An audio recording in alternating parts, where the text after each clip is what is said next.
Hey everybody, welcome back to TTR Live, where you ask the questions and we do our best to answer the best we can in 10 to 15 minutes. Excuse me. Today is all about back to school regulation support for neurodivergent students. And today's question came from a teacher who asked, how would you handle back to school season to help kids stay regulated? Such a very good question. Back to school season is really tough on all kids, but for neurodivergent students, it can be especially dysregulating and overwhelming. Neurodivergent brains have more sensitive and reactive amygdalas, and the amygdala is the brain's alarm system. It goes woo, woo, woo when it sees a threat. So neurodivergent students have a more sensitive alarm system, and this means that it's easier for them to go into fight or flight. And let's talk for a second about how the amygdala, how that fight or flight works. The amygdala detects a threat and immediately shifts the brain into survival mode, or fight, flight, or freeze. And when this happens, the brain pulls energy away from executive functioning, and that makes reasoning, problem solving, regulating focus and attention, along with remembering multi-step directions or questions or whatever you just said, nearly impossible. So here's a quick example. Actually, I'm going to pause here. So in an attempt to streamline projects, these lives are now a part of the village. And the village is TTR's and the Conscious Connection Group's online community. Ashlyn and I combined forces and now have all of TTR and CCG's resources, workshops, mini trainings, downloadables, et cetera, in that one location. They're all inside the village. I'm going to reference the village a lot because these videos are going in there, and I'm connecting the resources that are in the village so village members can easily find them after watching this. If you want more info on how to join the village, comment village and I will send you the link. Okay, so back to our example.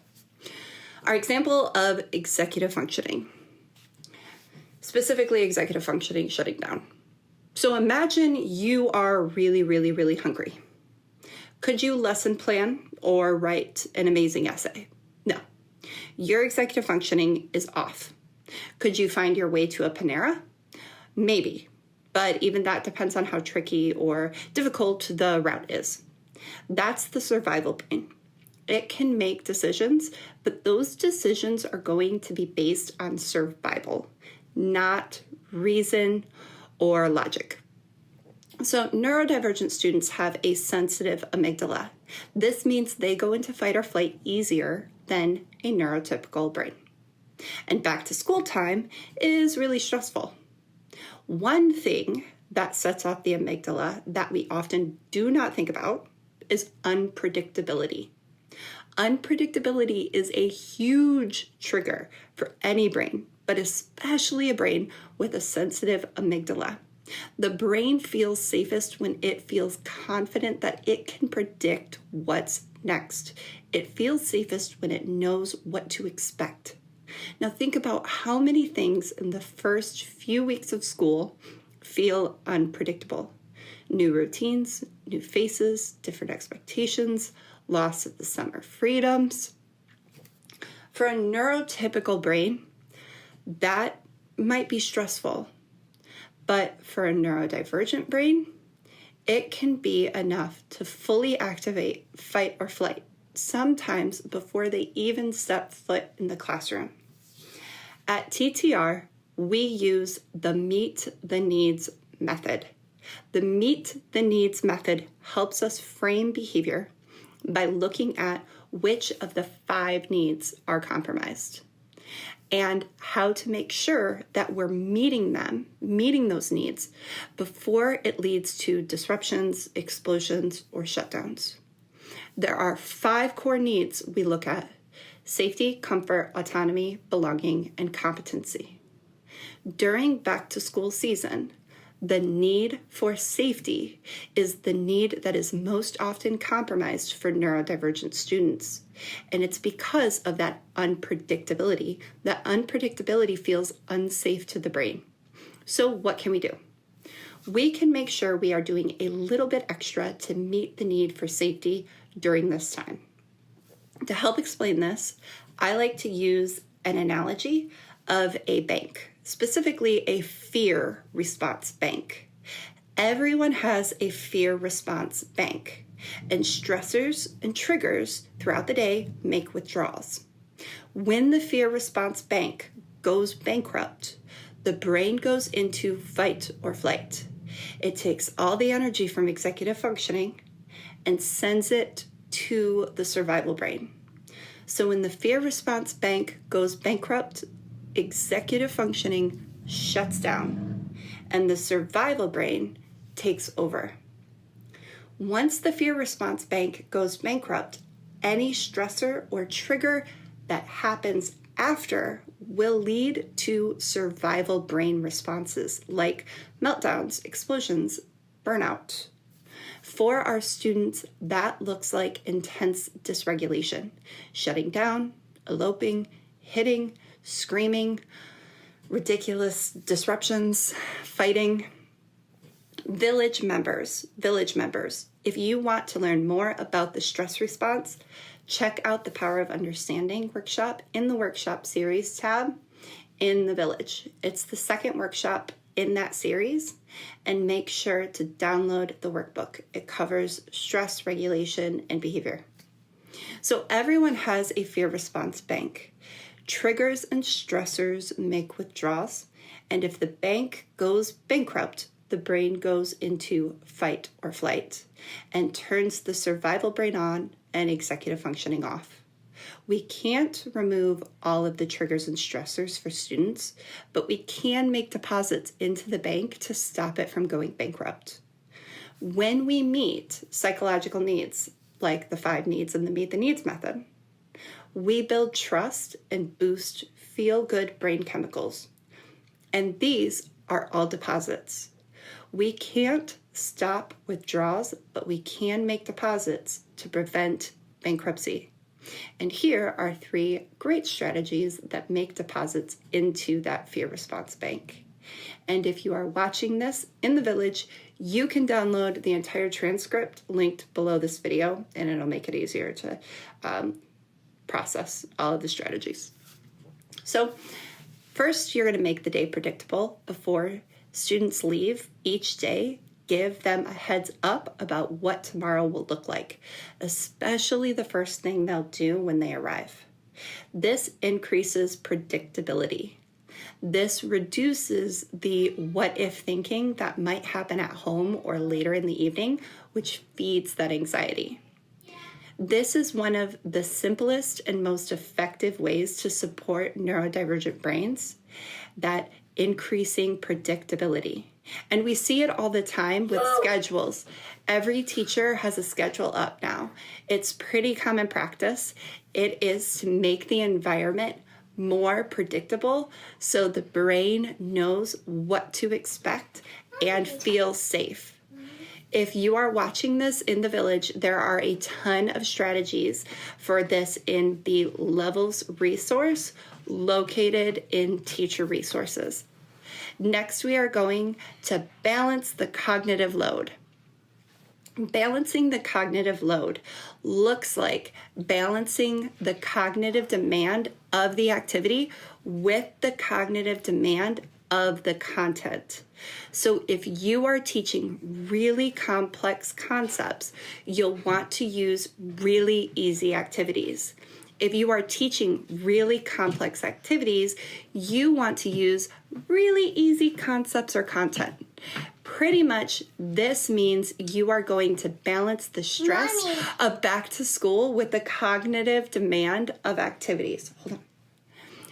You're going to balance the stress of back to school with the cognitive demand of activities during this time, especially the first activity they do when they get to the classroom.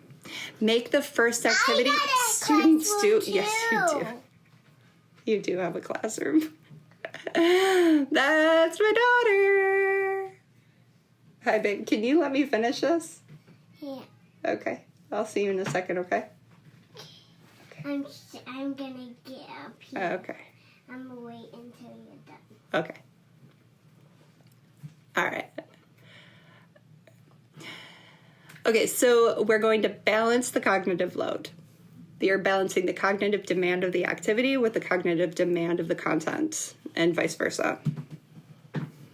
Mommy, did you have...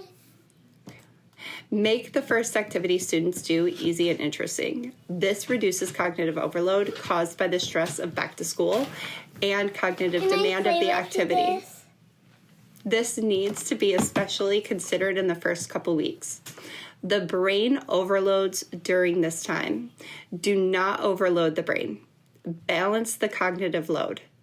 To do this, you can start the day or your class with acrostic name posters. Large collaborative coloring murals, puzzle or word search stations, slow rhythmic movement or balance-based activities. Village members, there is a list of soothing balance strategies that I highly suggest that you look at. It's in the Power of Sensory workshop located in the workshop series tab on the left-hand menu in the Village. It has a huge list of activities that are great for this. Next up is all-time bests. And all-time bests are another great way to make deposits and build belonging. All-time bests are simple challenges where students try to beat their own previous score together. I got a score. Some ideas are, how long can the class keep a balloon in the air? How long can they balance on one foot? How many trash kit balls? On one foot. Awesome. Yes, you're doing a fantastic job. How long can the class keep a balloon in the air? How long can they balance on one foot? How many trash kit balls can they get in a row? You know, I would completely redo this, but nope, this is just the reality of the situation here. Okay. So, no competition between students. All-time bests are all about collaboration. When students move together or work in unison, it builds belonging, which feeds into a deeper sense of safety. Remember, belonging is one of those psychological needs. If you are in the Village right now, all-time bests are covered in the Higher Order Thinking ebook. It's called Hot ebook. It's in the teacher resources. We just posted it, so it's at the top. It's at the top of the feed. All of these strategies make deposits in Students' Fear Response Bank, which helps keep students out of survival brain and in their executive functioning. When we meet students' psychological needs, we provide them with the space to stay in their executive functioning so they can think flexibly, control impulses, and cope with the stress of the beginning of the year. So for Village members, your next steps are to check out one of the following resources. You've got the Power of Understanding workshop or the Power of Sensory workshop. Both are in the workshop series. Check out the Levels resource or the Hot ebook in the Teacher Resources tab. And definitely download the transcript to this live so you have the whole text in front of you. If you want access to all of the resources that were mentioned in this live, plus a community to do this work with, comment Village, and I'll send you the link to the Village. It's TTR's official online community with Conscious Connection group. In the Village, you get access to both TTR and Conscious Classroom Management workshops, digital resources, mini trainings, a chat, and so much more. Comment Village, and the link will be sent to you directly with a code for a free trial. So definitely check it out. All right, everybody, thanks for being here once again, and I will see you all next time.